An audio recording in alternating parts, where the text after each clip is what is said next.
I've kind of been in a little bit of a spiral, and I think it's a spiral most of us get into just by watching YouTube. I've been just watching video after video about the decline of England, and it sort of compelled me to make this video.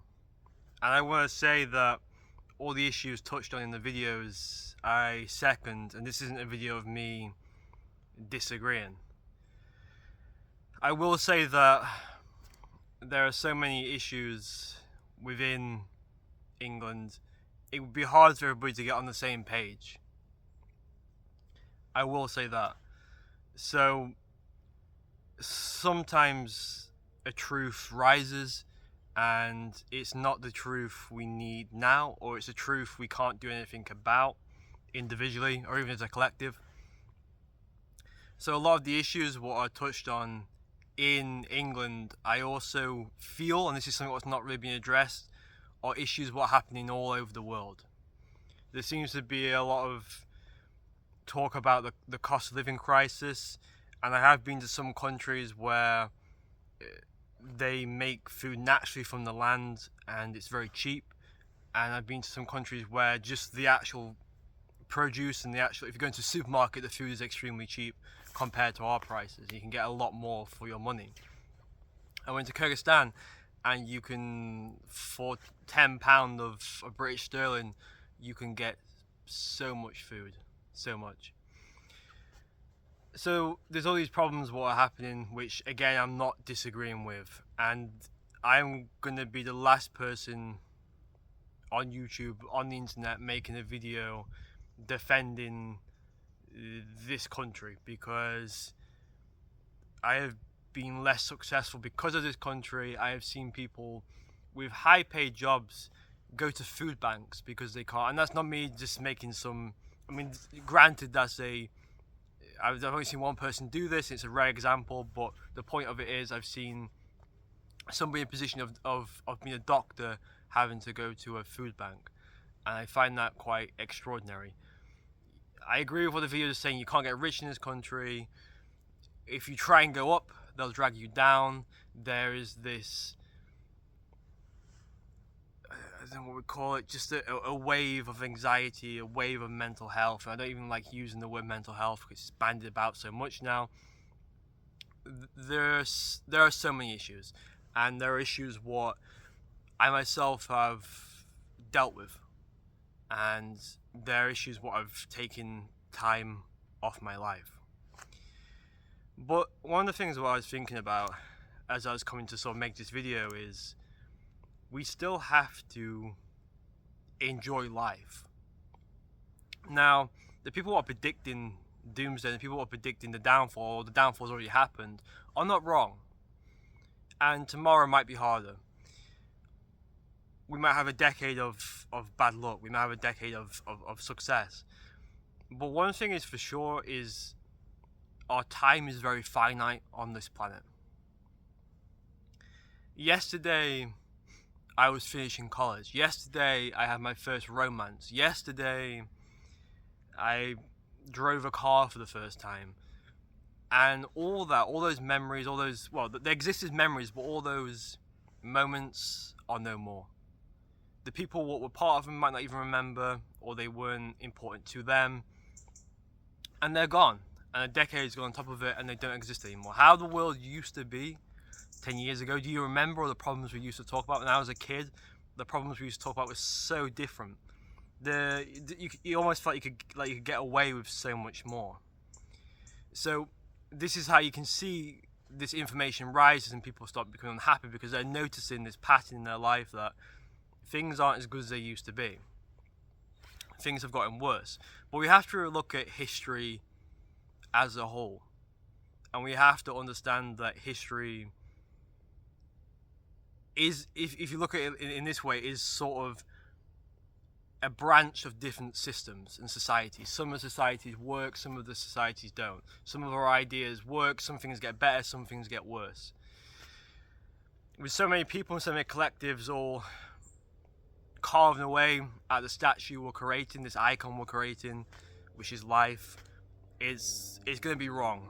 So we can only really correct the flaws of humanity individually in our own houses, in our own homes, in our own little.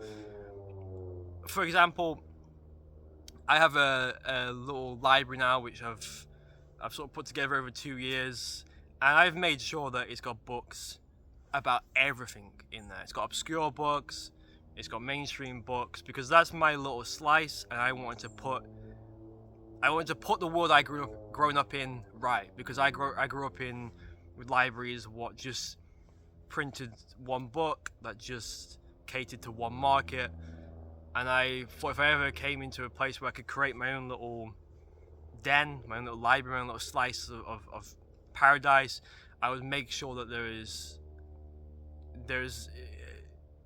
a fountain of knowledge in there. So we can turn. Seems like somebody's having flying lessons.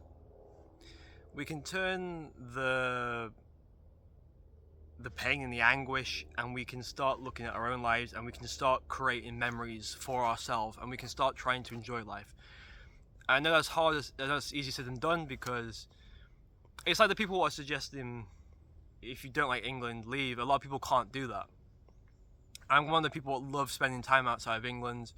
I'm one of the people who are gearing up to leave. But at the same time, a lot of people can't do that. And at the same time, this is my home. This is my country. So I don't. You don't want to leave it in the state it's in. But then, individually, what can we do? This is all what I can kind of do, because there's a big age gap in the UK now, and if somebody younger, if we speak, we're either this or that, we're either a snowflake, or we don't know what we're talking about, whatever it is. There are many reasons why the youth of today can't really rise and speak, and we're going to kind of inherit a shoddy place, really, and it's gonna be interesting to see what happens. But all that aside, all that information, and don't forget, bad things happen everywhere. Just because you go to one country doesn't mean you're going to become wealthy, you're going to get a better job opportunity. And these age gaps happen in all countries, and sometimes more in other countries. So we have to remember what we have, and we have to sometimes not, with all the news and all this swirling vortex of just bad news. And again, I'm not saying it's wrong. I agree. I second most of the news, what we hear, and I agree with most of it.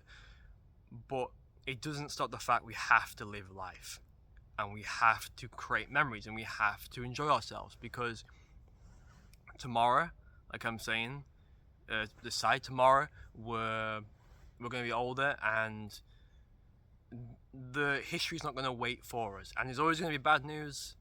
The world might get worse, it might get better. That doesn't matter. It doesn't really. It does matter, because I understand how it can meddle with your life. I understand that, and I'm saying I'm one of the people who have had his life meddled with through most of the issues what are arising in society now. But at the same time, you have to sort of fight your own demon within, and you have to carve out your own little sanctuary, and you have to sort of fight for every little moment. And we have to stop turning our attention to wealth and to designer goods, and this idea that we have to be something through the social needle. And we have to spend more time in nature. We have to go back to reading.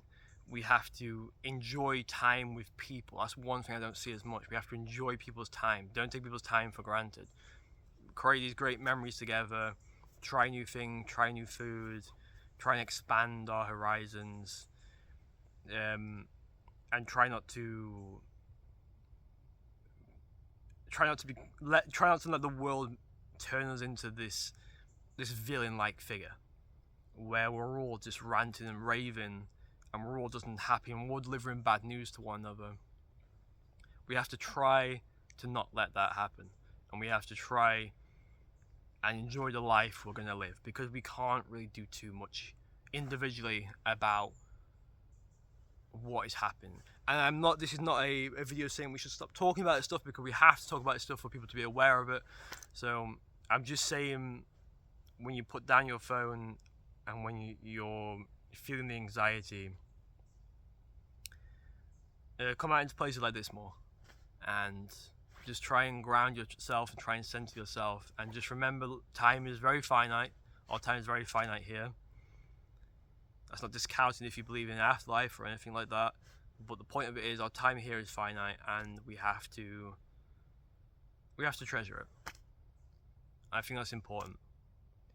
So I hope that's giving you some sort of idea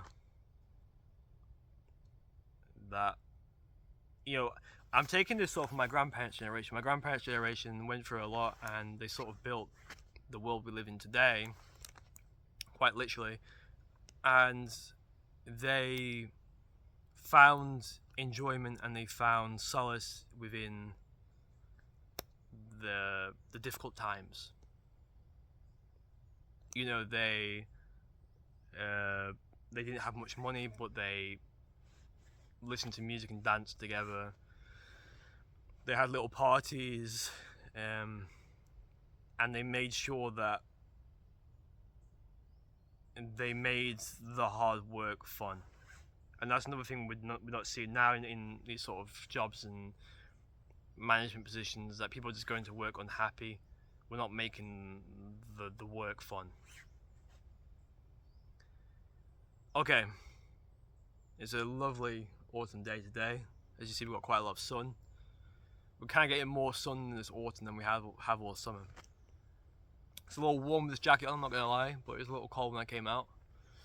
I'm going to continue my walk. Yeah, enjoy yourselves, guys. Ciao.